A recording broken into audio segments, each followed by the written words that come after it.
Olá, professores e professoras.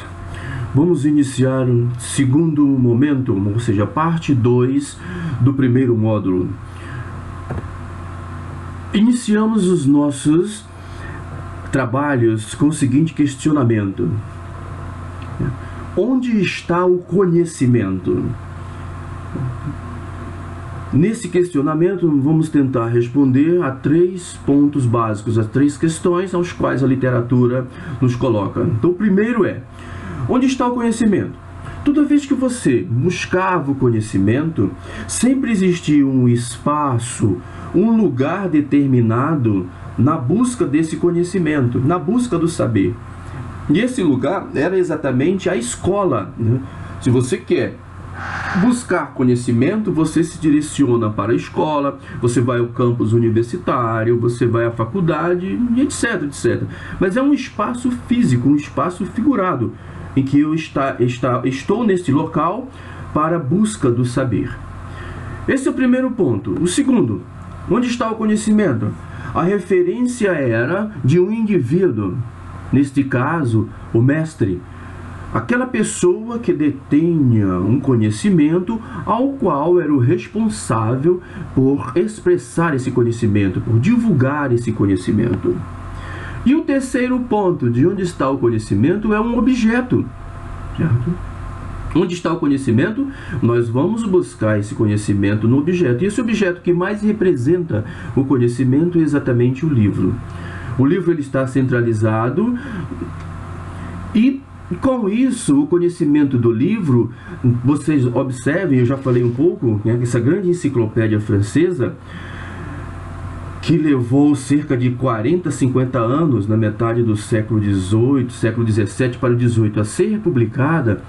Hoje você não encontra as grandes enciclopédias. Essas enciclopédias, elas já saíram, você não as comercializa mais.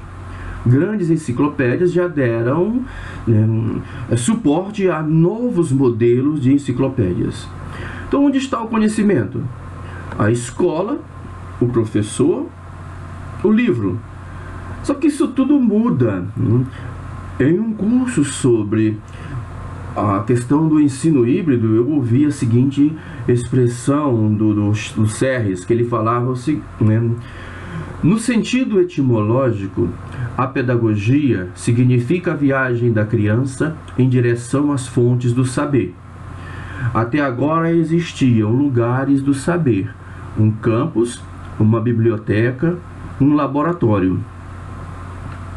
Com os novos meios, é o saber que viaja. E esta inversão transforma completamente a ideia de classe ou de campus. É muito comum, é característica a ideia de que eu não saio mais da minha residência para que o conhecimento, o saber chegue até mim. Os cursos que existem hoje nas modalidades de ensino EAD, do ensino semipresencial, os conhecidos Blended Learning, e-learning, e-learning, nesses cursos, eles hoje preenchem esse espaço em que eu ia buscar na escola. O que acontece é um momento em que nós vivemos de autodidadismo. Hoje você tem que ser um autodidata, tem que estar no espaço de aprendizagem colaborativa, tem que começar a pensar nesse cyberespaço, nessa cybercultura que acontece, uma metacognição, que são as palavras que nós vamos conseguir ouvir bastante. Certo? Então hoje nós não precisamos mais, o conhecimento ele vem até nós. E aí, pensando nisso, né, uma vez eu estava fazendo uma leitura sobre alguns textos e achei interessante um livro do Andrew Quinn, que ele coloca o seguinte: esse livro tem o nome O Culto do Amador.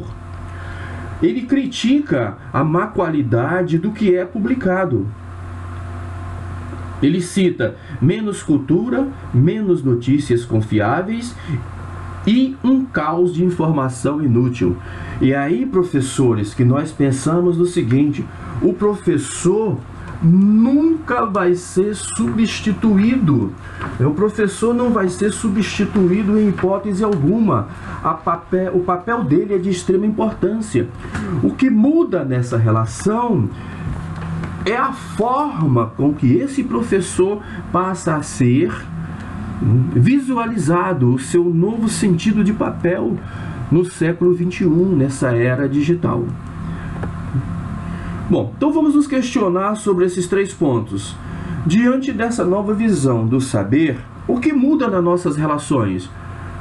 Já dizia Paulo Freire, ensinar exige a convicção de que a mudança é possível. Ensinar exige compreender que a educação é uma forma de intervenção no mundo. Ensinar não é transferir conhecimentos. E aí você, pegando de Paulo Freire, ensinar não é transferir conhecimento, o que muda na nossa relação? O que muda no mundo do trabalho? Flexibilização, novas formas de contrato, reconfiguração desse mundo de trabalho. Tudo isso está acontecendo de uma forma muito rápida. A economia muda? Sim, a economia digital, entra a economia criativa, e nova economia, ou economia do conhecimento, uma economia baseada na metacognição. A nossa relação com o conhecimento só muda porque hoje o conhecimento ele está em rede, ele é um conhecimento provisório, ele é parcial e exige um valor de troca. O conhecimento, na realidade, ele sempre foi parcial, né? Nós não conseguimos deter uma grande maioria. E hoje, mais ainda, os métodos de memorização, porque você detinha grande quantidade de memorização, não é mais isso. Hoje é muito mais importante você saber onde está esse conhecimento, em que nuvem está depositado esse conhecimento. E o acesso à informação muda? É claro, hoje nós temos uma convergência midiática, uma relação muito grande entre esses artigos, esses livros, né? Os e-books, a velocidade é muito grande, a rede com uma concentração enorme sobre diversos assuntos. E esse acesso à informação, eu costumo dizer sempre, hoje eu não preparo mais uma aula, né? Não preparo de uma aula sem estar conectado. Eu não consigo mais preparar uma aula, por mais que eu tenha meus livros relacionados a todas as minhas disciplinas na instituição, mas eu tenho que estar plugado, tenho que estar conectado exatamente para montar essa aula. Muda a sociedade?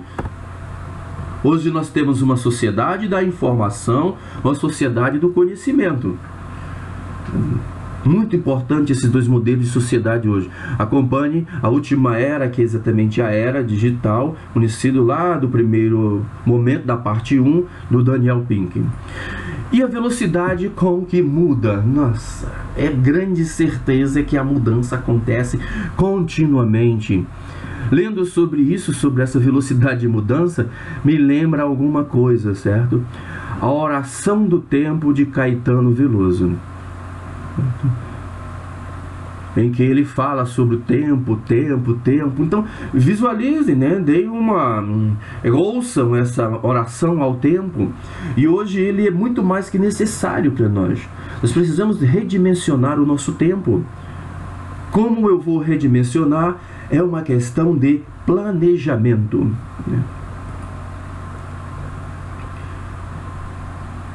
Passa então a entender, se há uma questão de mudanças muito grande, o que passa a ser permanente? A incerteza? Tudo é incerto, tudo é instável hoje. A economia é instável, a política é instável, tudo é incerteza.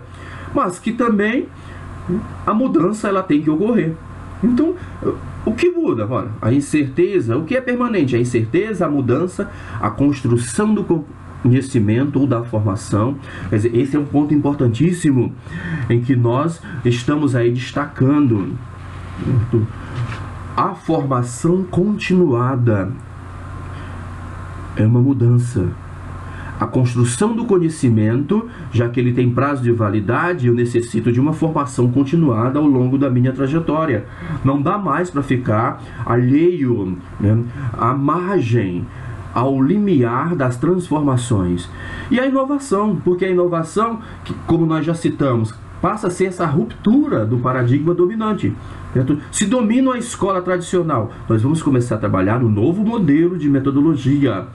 Esse novo modelo vai ter que quebrar esta estrutura tradicional. E aí nós vamos encontrar uma série de intervenções, uma série de indivíduos que estão naquela chamada zona de conforto, porque para esse novo momento exige uma liderança muito grande, exige mudar, rever conceitos, como os que nós temos aqui nesse slide.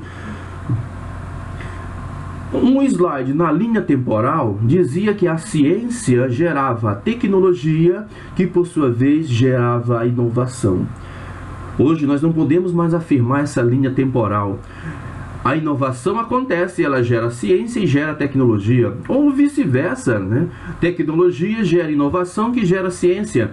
Então você não tem mais uma linha temporal de afirmação. E para que eu vou inovar? Ora, a mudança e as inovações desafiam modelos de formação tradicional. Vejam que é uma quebra do paradigma dominante. Se eu tenho um paradigma que está dominando o mercado, eu vou desafiar esse paradigma, nós vamos encontrar muita resistência. Nós vamos encontrar resistência nas nossas aulas, dos nossos colegas professores que não aceitam o modelo que nós estamos tentando trabalhar atualmente, de alunos que ainda estão muito centrados na imagem do professor transmissor, mas que é necessário essas mudanças. E elas desafiam esse modelo tradicional e exigem do nosso profissional uma formação contínua, que é a nossa formação continuada, formação ao longo da vida.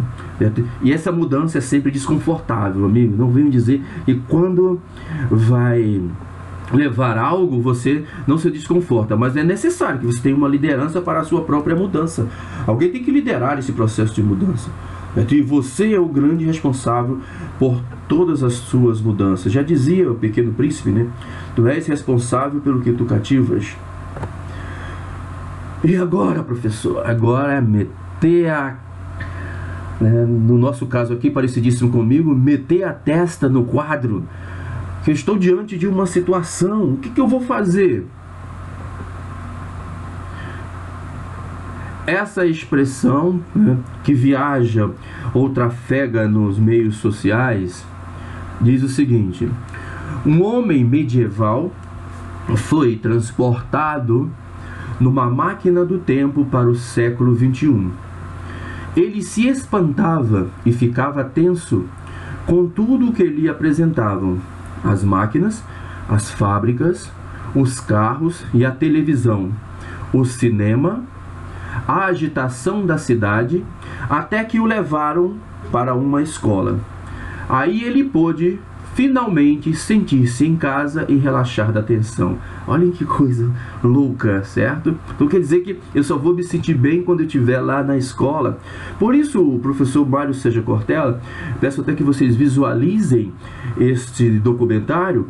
Ele diz o seguinte: nós temos alunos do século XXI, professores do século XX e métodos do século XIX. É uma citação do professor Cortella, publicado no YouTube, que vocês podem ter acesso. Aliás, né, tenham acesso para melhor entender o que nós estamos discutindo aqui.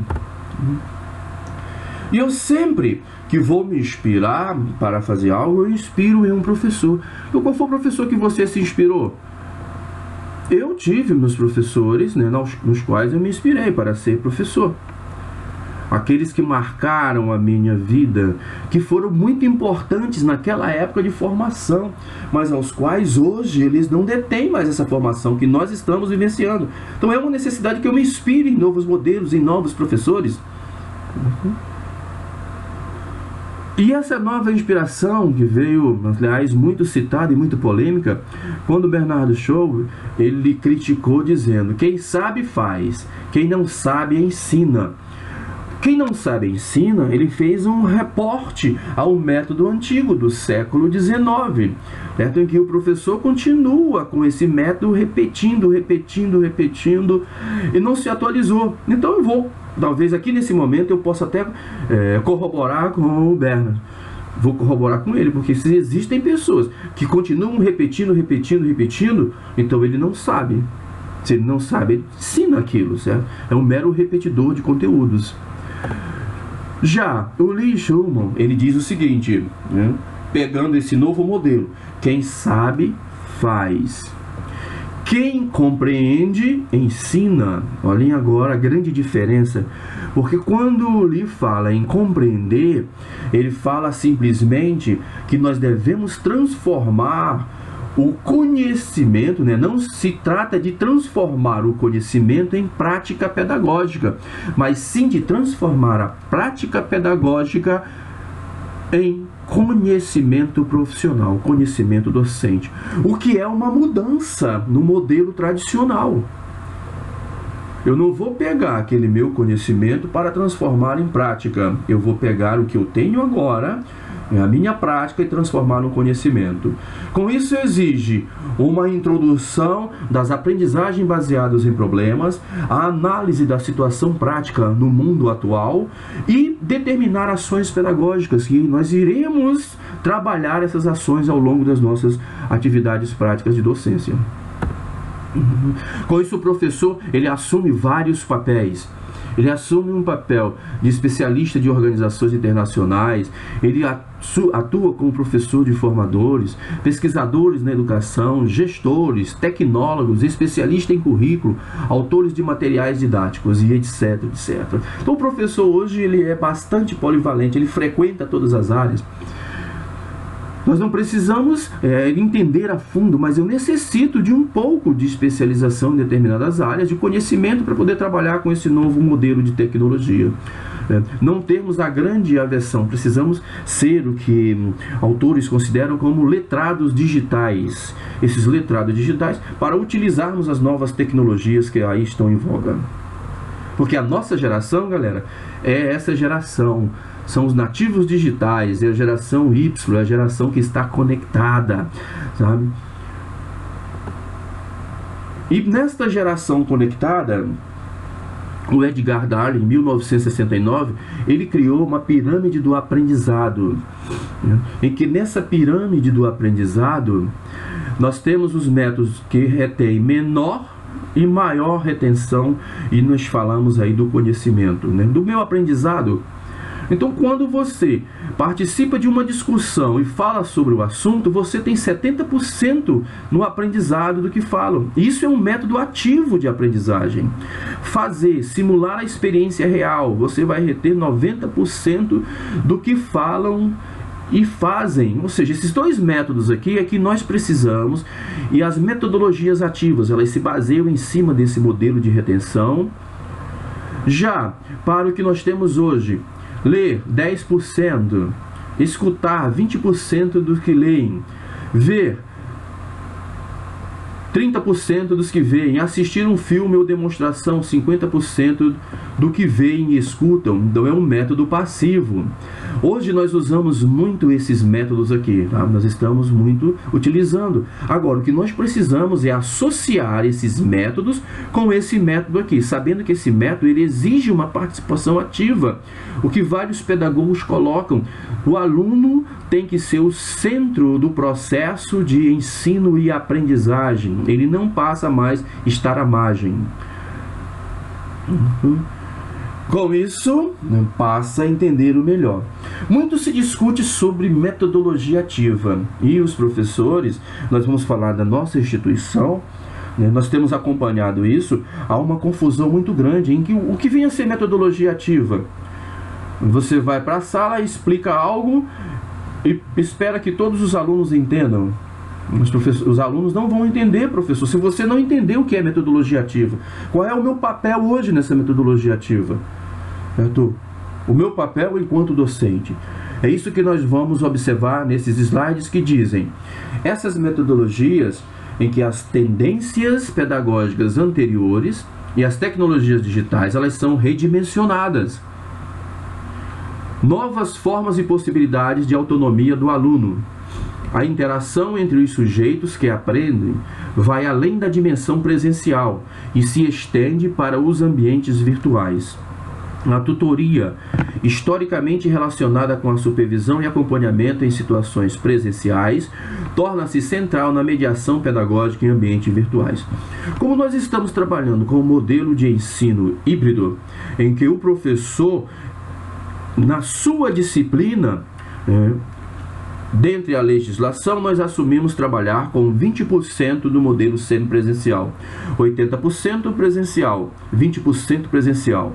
Nesses 20% semipresenciais, o professor tem que acompanhar as atividades dos seus alunos. E não é como muitos pensam, 20% semipresencial, eu vou ministrar um artigo, ele vai ler e acabou. Não, isso não é metodologia ativa. Se alguém fala dessa forma, tem que rever os conceitos de metodologias ativas. Como é que é trabalhar essa metodologia ativa? Certo? Então, o que eu vou querer? Reter ou interpretar?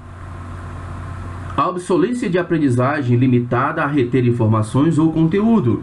Isso é um processo que geralmente domina.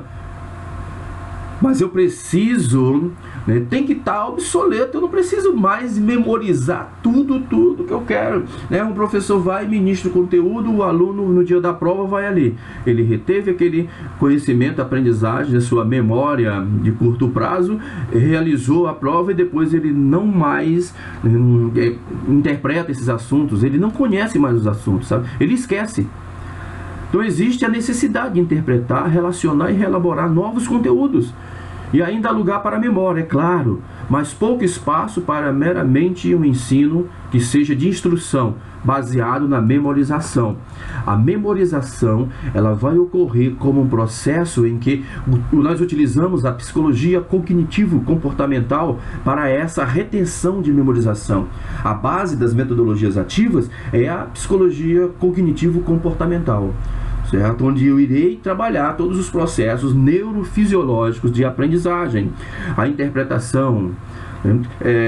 Nós costumamos, dentro da neurofisiologia, entendermos a memória de 3 pontos: a memória biológica, a memória genética e uma memória imunológica. Não cabe aqui discutir como trabalharemos essas 3 memórias, mas é entender que você, para reter esses conhecimentos, eu tenho uma memória de curto prazo e uma memória de longo prazo. O que eu vou trabalhar para a consolidação dos traços de memória, ou engramas, como alguns autores chamam, é um método mais ativo, que facilite melhor retenção. Mas o espaço ainda vai continuar existindo. Qual seria o papel do professor, a função professor, dentro das metodologias ativas? Orientar os estudantes para os objetivos das atividades e mantê-los focados, mas sem restringi-los. Agrupá-los adequadamente em grupos heterogêneos e aleatórios. Induzir a gestão dos recursos, cobrar planejamentos e cronogramas. Esclarecer dúvidas. Monitorar e regular o comportamento dos alunos, incentivando ao aprendizado colaborativo. Gerenciar fluxos de trabalho. Pedir briefing, que isso é extremamente importante. Pedir briefing informais aos líderes de grupos sobre o progresso. Entrevistar alunos de forma aleatória ou dirigida. Conduzir pesquisas entre grupos de alunos com o objetivo de avaliar a percepção destes, as oportunidades de melhoria, os obstáculos possíveis, etc. Agendar e realizar sessões regulares de reflexão para grupos. E nossos grandes desafios para o século é o letramento digital, certo? Esse é importante que todos os profissionais tomem contato com essas tecnologias, essas novas ferramentas digitais. Recompensa para o ensino. Isso nós precisamos que as ações políticas, a remuneração e outros pontos sejam também favorecedores. A competição entre os novos modelos de educação que existe, certo? Falta de inovação no ensino superior, realmente nós estamos precisando, e o que nós estamos fazendo é a formação continuada para inovar. Pressão para aumentar o número de alunos, dos mantenedores, das instituições no país, quando eu preciso ter um grande número de alunos. E como é que eu vou criar esse processo de entrada aos alunos? existem alguns pontos que são institucionais, mas existem outros que estão relacionados diretamente com o acadêmico, o profissional que está à frente guiando esses processos e manter a educação relevante. Então esses são os nossos grandes desafios para o século XXI na formação docente. Para finalizar, volto a dizer o seguinte, a expressão do Desmond King. Ele diz que na educação tradicional ou presencial, um professor ensina. Na educação à distância, uma instituição ensina. Então não esqueçam que esses 20% faz parte do nosso processo de educação à distância, certo? Nesse caso, não é só você, professor, são todos os professores da instituição que têm a responsabilidade de trabalhar da melhor maneira possível para elevar o nome da instituição. Porque quando você fala, como existe uma tradição, incorporou que metodologia ativa na nossa instituição seja algo que o aluno não tem aula. Então nesse dia o aluno incorporou e o professor também. Daí professores estão utilizando este dia de forma errônea, de forma inadequada. Então vamos entender o que vem a ser primeiro metodologias ativas para podermos aplicar essas metodologias ativas dentro do nosso processo educacional. E bons estudos a todos!